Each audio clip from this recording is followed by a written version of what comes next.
اعوذ باللہ من الشیطان الرجیم بسم اللہ الرحمن الرحیم قالوا یا ہود ما جئتنا ببینۃ وما نحن بتارکی آلہتنا عن قولک وما نحن لک بمؤمنین ان نقول الا اعتراک بعض آلہتنا بسوء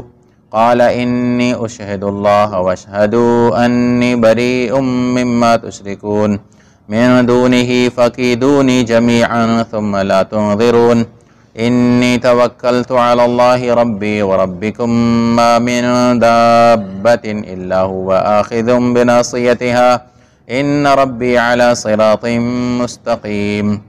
فإن تولوا فقد أبلغتكم ما أرسلت به إليكم ويستخلف ربي قوما غيركم ولا تضرونه شيئا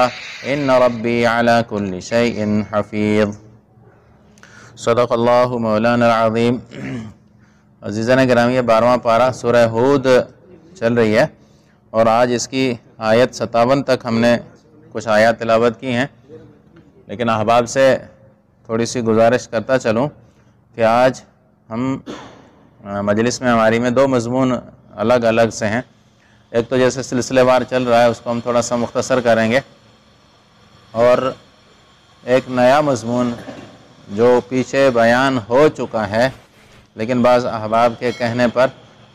اسے بھی دوبارہ میں بیان کرنا چاہوں گا۔ حضرت ہود علیہ السلام کی اپنے قوم کو وعظ و نصیحت پیچھے ہم نے سنی کہ انہوں نے اپنی قوم کو سمجھایا۔ یہ قوم وہم پرست تھی، ستارہ پرست تھی، بت پرست تھی۔ آپ کے علم میں یہ بات ہونی چاہیے کہ پرانے زمانوں میں دار المملکت اور دار العبادت یہ الگ الگ ہوا کرتے تھے۔ دار المملکت کا مطلب کیا ہے کہ ایسا محل اور ایسی جگہ جس میں حکام افسران رہتے ہوں،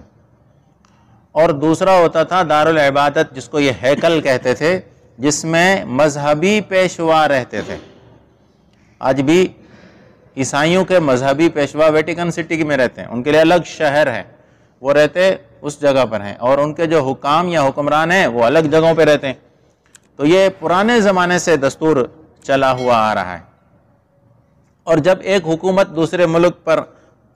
حکومت پر حملہ کرتی تھی، قبضہ کرتی تھی، تو جس طرح ان کے دارالحکومت پر قبضہ کرنا ضروری ہوتا تھا، اسی طرح ان کے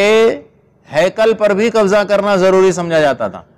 اگر ہیکل پر قبضہ نہیں کیا، ان کے مذہبی پیشواؤں کو نہیں پکڑا اور ان کے جو معبود رکھے ہوئے ہیں اس میں ان کو نہیں اٹھایا، تو سمجھ لیں کہ ہم نے قبضہ ہی نہیں کیا۔ آج کے زمانے میں تو صرف فوج کنٹرول میں آ جاتی ہے نا کہ فوج پہ قبضہ کر لیا تو ملک پہ قبضہ ہو گیا، لیکن اس دور میں یہ 2 چیزیں تھیں، اور ہر علاقے میں اسی طرح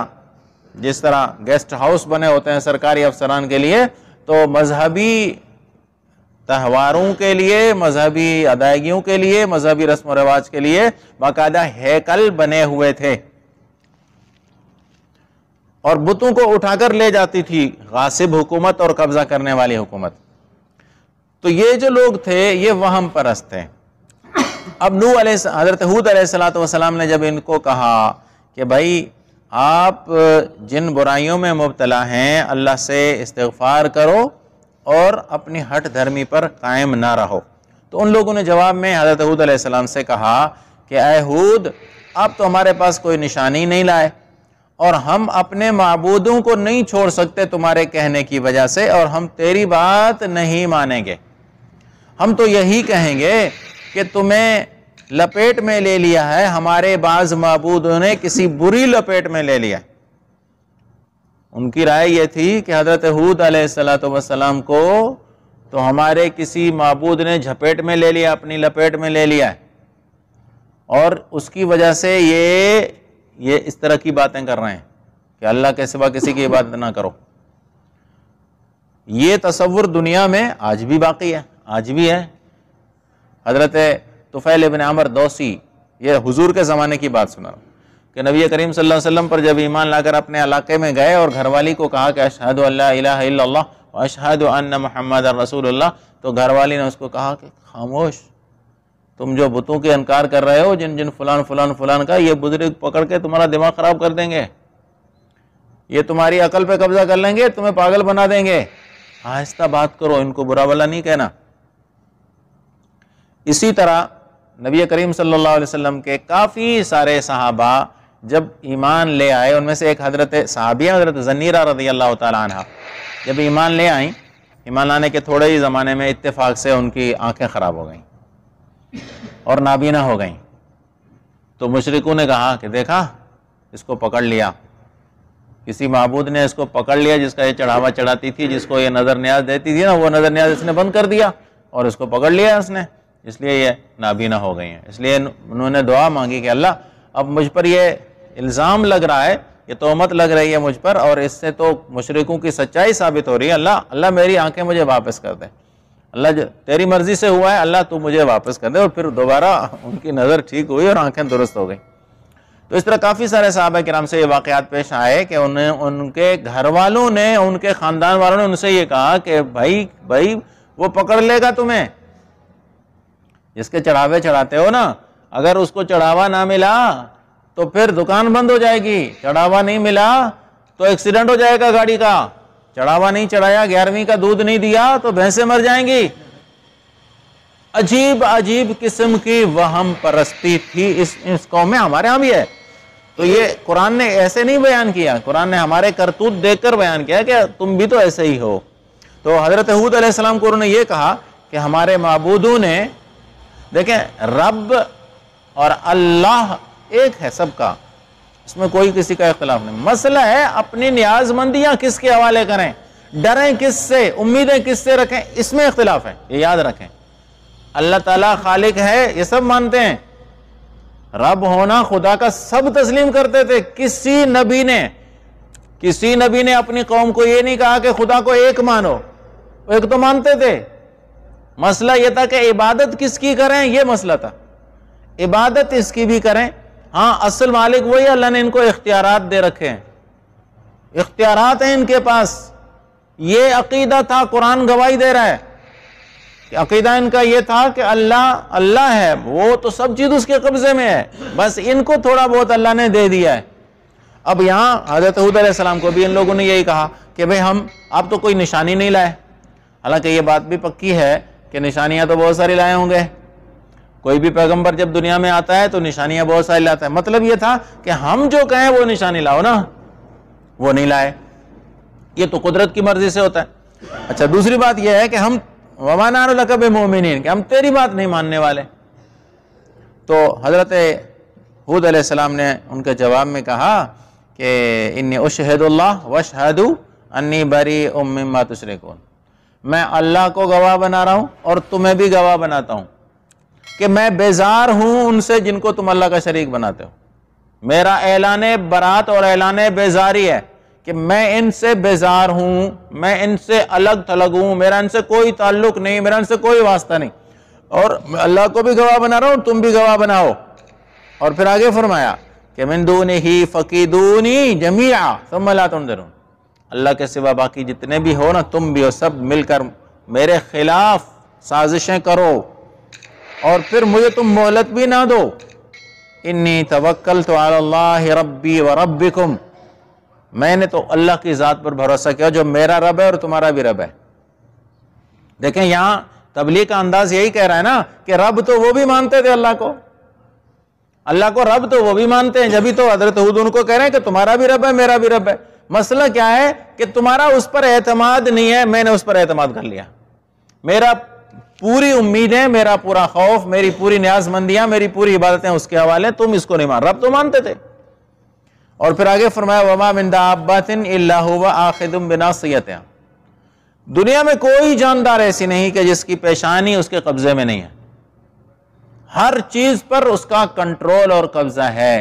کسی سے ڈرنے کی کوئی ضرورت نہیں ہے. شاہ ولی اللہ رحمۃ اللہ نے لکھا ہے کہ اللہ تعالیٰ آپ کو ایک حکم دیتے ہیں کہ یوں کرو.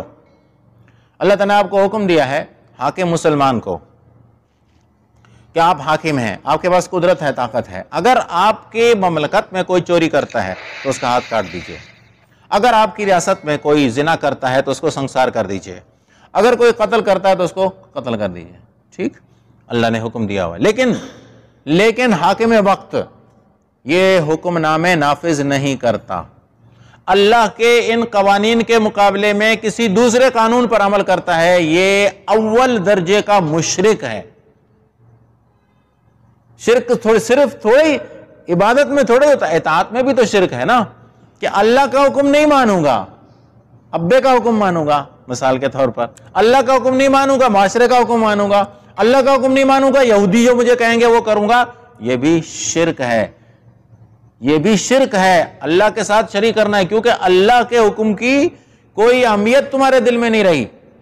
تم نے دوسرے کے حکم کو مان لیا، عظمت اور بڑائی اس کی تمہارے دل میں ہے نا، اللہ کے حکم، اللہ کے عظمت اور اللہ کی بڑائی تمہارے دل میں ہوتی تو ایسا تھوڑی کرتے تم۔ یہ مشرک آدمی ہے، یہ حکمران مشرک ہے، یہ پورا ادارہ مشرک ہے جو اللہ کے حکم کو چھوڑ کر کسی دوسرے حکم پر عمل کرتا ہے جو اس کے اختیار میں، جہاں جہاں اس کے اختیار میں۔ لہذا ایک عام مسلمان کے دل میں اس کا عقیدہ اس کے اپنے اختیار میں ہے کہ چاہے تو وہ قبر سے گزرتے ہوئے ڈر جائے کہ بھائی خدا خیر کرے، اگر حضرت ناراض ہو گئے تو میری تو بیک نکل جائے گی، میرے تو بچے ہی برباد ہو جائیں گے، میرا تو گھر بگڑ جائے گا، میری تو گاڑی تباہ ہو جائے گی، میرا تو کاروبار تباہ ہو جائے گا۔ چاہے اس سے ڈرے، چاہے تو اللہ سے ڈرے کہ سب چیز اللہ کے قبضے میں ہے، سب چیز اللہ کے اختیار میں ہے، جو اس کی مرضی ہوگی وہ میرے ساتھ معاملات ہوں گے، مرضی ہے یہ تو اس کے۔ اسی طرح ہر انسان کے اپنے دائرہ اختیار ہے، جس کا دائرہ سلطنت کا ہے اس کو سلطنت کے اندر اللہ کے حکم چلانے ہیں، کسی دوسرے کا حکم نہیں چلانے دینا۔ اچھا، آخری آیت ان ربی علی صراط مستقیم، یہ ایسا لفظ ہے جو ہمارے عوام نہیں سمجھتے۔ قرآن کہتا ہے حضرت ہود علیہ السلام کی زبانی کہ میرا رب تو سیدھے راستے پر ہے، میرے رب کو ڈھونڈنا چاہو تو راستہ سیدھا ہے۔ تمہارا خیال کیا ہے کہ رب نہیں ملتا وسیلوں کے بغیر، واسطوں کے بغیر، ٹیڑے میڑے راستوں کے بغیر رب نہیں ملتا، یہ تمہارا خیال اور تمہارا نظریہ غلط ہے، میرا رب تو سیدھے راستے پر ہے۔ یعنی اللہ تبارک و تعالیٰ، اس کے دو مطلب بھی لیتے ہیں، ایک تو یہ مطلب ہے کہ اللہ کے جتنے بھی احکام ہیں وہ سب سیدھے ہیں، یہ بھی مطلب ہے، اور ایک مطلب یہ بھی ہے کہ اللہ کو ڈھونڈنا، اللہ کے پاس پہنچنا سیدھا راستہ ہے، کوئی اس میں رکاوٹ نہیں ہے، کسی وسیلے کی، کسی واسطے کی کوئی ضرورت نہیں ہے۔ ہود علیہ السلام